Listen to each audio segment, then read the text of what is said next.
जय Shri Krishna. I hope सब कुशल मंगल है। Let us take this beautiful lesson forward. Welcome to another episode of Mahabharat decoded. आपका स्वागत है। अब देखिए हस्तिनापुर में क्या हो रहा है। पांडु जो हैं वो चले गए हैं जंगल में वन विहार के लिए, अपनी दोनों वाइफ्स को लेकर, to spend good happy times with them. उनका सारा का सारा लवाजमा जिसे कहते हैं, उनके सैनिक, उनका टेंटेज, उनका खाना पीना सब साथ चल रहा होता है। रास्ते में माद्री को एक सुनहरा हिरन दिख जाता है। अब बस वो अपने पति के पीछे पड़ जाती हैं कि मुझे तो कैसे भी करके वो हिरन चाहिए, आप मुझे ला के दो। कुंती उनको बहुत मना करती हैं, कहती हैं दिस इज़ नॉट राइट, जो आप कर रहे हैं वो बिल्कुल गलत कर रहे हैं, बिकॉज जो हिरन है हो सकता है उसका कोई बच्चा हो, वो अनाथ हो जाएगा। माद्री जिद करती हैं यूजुअल, वो कहती हैं कि नहीं नहीं, तो मेरा हक है, मेरा पति है, मैं तो वो मेरे रखरी उठाएगा, मैं उसको बोलूँगी जो लाने के लिए उसको लाना चाहिए, इसमें क्या हो गया। तो पांडु भी मान जाते हैं और पांडु चले जाते हैं उस सुनहरे हिरन को चेज़ करने के लिए। वो बहुत समय तक उस हिरन को चेज़ करते हैं, लेकिन हिरन बार बार उनकी आंखों से ओझल हो जाता है, डिसअपियर हो जाता है। एंड में एक आवाज़ सुनकर पांडु तीर चला देते हैं।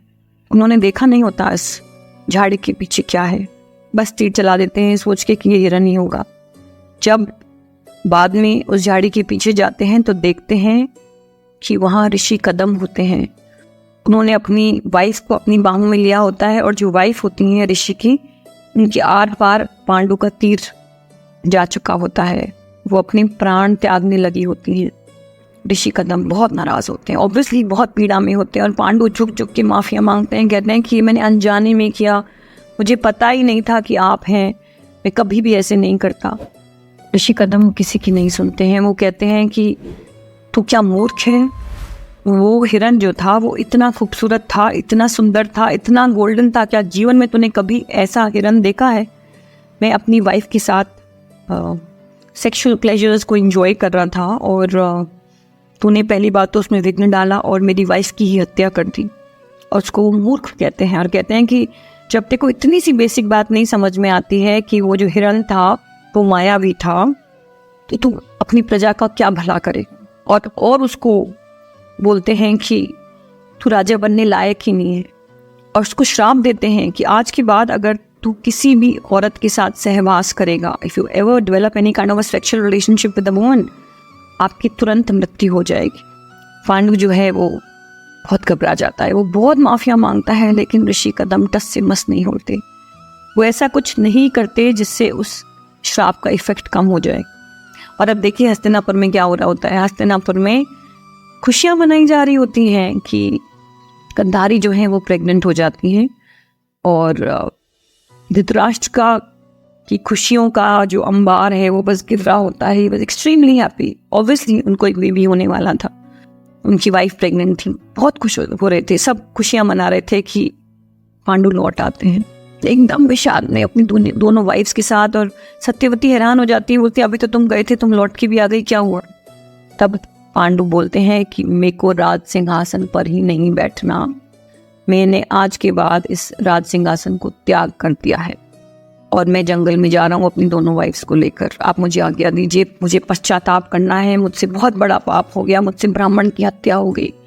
भीष्म पर तो जैसे कहर बरस पड़ता है, वो हैरान हो जाते हैं, वो परेशान हो जाते हैं, वो दुविधा में पड़ जाते हैं। वो उसको बड़ा मना करते हैं कि तुम पश्चाताप कर लो, तुम 100 गायों का दान दे दो, तुम हवन पूजन कर लो, तुम एक कुटिया बना के हस्तिनापुर के बाजू में एक घर ले लो, और वहीं से राज चलाना जैसे भरत ने किया था। लेकिन पांडु नहीं मानते, कहते हैं कि मुझसे बहुत बड़ा अपराध हुआ है, मुझे हक ही नहीं बनता इस हस्तिनापुर की ब्यूटीफुल सी पावरफुल किंगडम का राजा बनने का, क्योंकि मैं अपनी ही नज़रों में गिर गया हूँ, मैंने ब्राह्मण हत्या का पाप किया है। और उनको बार बार ये बात याद आती है कि कैसे ऋषि कदम ने कहा था कि तुम लायक ही नहीं हो राजा बनने की। और पांडु कहते हैं कि सबसे बड़ा काम राजा का होता है न्याय करने का। जब वो अपराधी उसके पास आते हैं और वो उनको दंडित करता है, तो जब मैंने खुद ने अपराध किया तो मेरे को क्या हक बनता है कि मैं किसी को दंड दूं या ना दूं, या किसी के साथ न्याय करूं। वो बहुत हाथ जोड़ के विनती करते हैं और कहते हैं कि मैं तो जा रहा हूं। अब आप देखिए माद्री बहुत रो रही हैं, कह रही हैं कि आपने जो किया था अनजाने में किया था और वो तो मेरी गलती थी और आपकी गलती नहीं थी, दंड देना है तो मुझे दो, हम ये महल छोड़ के क्यों जाएं। पर कुंती जो कहती हैं, बोलती हैं जहाँ मेरा पति वहीं मैं रहूँगी। और ऑब्वियसली माद्री को तो बड़ा कॉम्पिटिशन था, तो वो भी मान जाती हैं और कहती हैं कि हम ठीक है तीनों मिलके जंगल में जाएंगे, जहाँ हमारा आर्य है वहीं हमारी किस्मत है। पांडु चले जाते हैं अपनी दोनों वाइफ्स को लेकर। इससे हमें क्या सीखने को मिलता है? पहला कि हमें नहीं पता ज़िंदगी में हमारे लिए आगे क्या लिखा है। डेस्टिनी बहुत बड़ा पार्ट प्ले करती है। और डेस्टिनी क्या बनाता है? हमारे कर्म बनाते हैं। आपने पिछले जन्म में या उससे पिछले जन्म में या उससे पिछले जन्म में क्या कर्म किया था और वो कब फल होता है, इस कर्मों के रहस्य के बारे में तो किसी को नहीं पता। कृष्ण भी कहते हैं श्री भगवद गीता में कि कर्मों का एक बड़ा रहस्य है। मैंने एक सॉफ्टवेयर डाल दिया था जब सृष्टि की क्रिएशन करी थी, अब मैं खुद इससे बाहर, जो भी इनपुट होगा वही आउटपुट होगा। अब वो ज़रूरी नहीं है कि उस जन्म में हो सकता अगले जन्म में हूँ। तो हम बड़ी बड़ी प्लानिंग करते हैं ना, हमें नहीं करनी चाहिए, इसका कोई फ़ायदा नहीं होता। जो है बस आज है, फ्यूचर किसने देखा। वो कहते हैं ना man proposes and God disposes, सच में ऐसे होता है। इनकी ज़िंदगी ऐसे बदली कि ऐसे बदली। पहली बात, तीनों के तीनों जंगल में चले गए और फिर उनको कोई बेबी भी नहीं हो सकता था। Pandu could not even touch a woman. अगर वो उस भाव से किसी औरत को छू भी लेते तो उनकी मृत्यु हो जाती। सोचिए क्या जिंदगी पलटी कुंती की और माद्री की और पांडु की। एक दूसरा बहुत गजब का लेसन ये है दैट जब हम शादियां करते हैं between a boy and a girl, हम बहुत ज़्यादा इंपॉर्टेंस पैसे को देते हैं।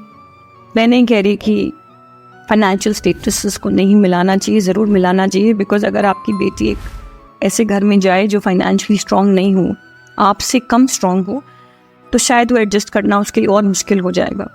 Yes I understand that is important, पर ये हम बहुत ज़्यादा इंपॉर्टेंस देते हैं उन पैसा which is not right. Because आप सोचिए क्या कुंती के फादर ने कभी सोचा होगा कि मेरी बेटी का ये हाल होगा कि उसको गेरुआ कपड़े पहन के जंगल में वास करना पड़ेगा एक झोपड़ी में? क्या माद्री के फादर ने कभी ऐसा सोचा था? वो तो अपनी बेटी का विवाह उस वक़्त के सबसे प्रतिभाशाली, सबसे स्ट्रॉन्ग, सबसे पावरफुल राजा से करवा रहे थे। सबसे पैसे वाला, सबसे स्ट्रॉन्ग किंगडम में अपनी बेटी को दे रहे थे और देखिए क्या हुआ। मैं ये बहुत स्ट्रांगली मानती हूँ कि हर बच्चा अपना भाग्य लेकर आता है, जो उसके भाग्य में होता है वो ही होता है।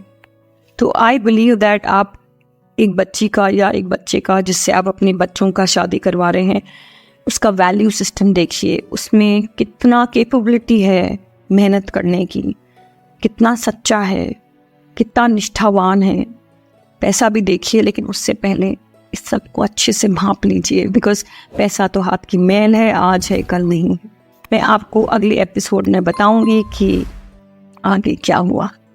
अगर आपके मन में और भी कोई लाइफ लेसन्स और भी कोई टेक अवेज आते हैं जिसके बारे में मैंने मेंशन नहीं किया है, तो I be very very happy if you can share it with me. Comment section में लिखिए कि मैम आपने तो हमें ये टेक अवे दिया, लेकिन हमारे मन में एक और ऐसा लेसन था जो हमने सीखा, जो हमने समझा। देखिए क्या होता है, श्री भगवद गीता आज तक रेलिवेंट क्यों है? बिकॉज हर उम्र में आप जब श्री भगवद गीता पढ़ते हैं तो आपका डिफरेंट टेक अवे होता है। कई बार आपकी मनोस्थिति डिफरेंट होती है। जब आप डिफरेंट माइंडसेट में होते हैं तो आपका टेक अवे डिफरेंट होता है। तो अगर ऐसा आपके साथ है तो मुझे ज़रूर बताइएगा कि मैंने इस एपिसोड से ये टेक अवे पाया। आगे क्या होता है, गंधारी प्रेग्नेंट हो जाती हैं, उनकी ज़िंदगी में क्या होता है, कुंती और माद्री जब जंगल में चली जाती हैं, फिर क्या होता है, देखते रहिए। जय श्री कृष्णा।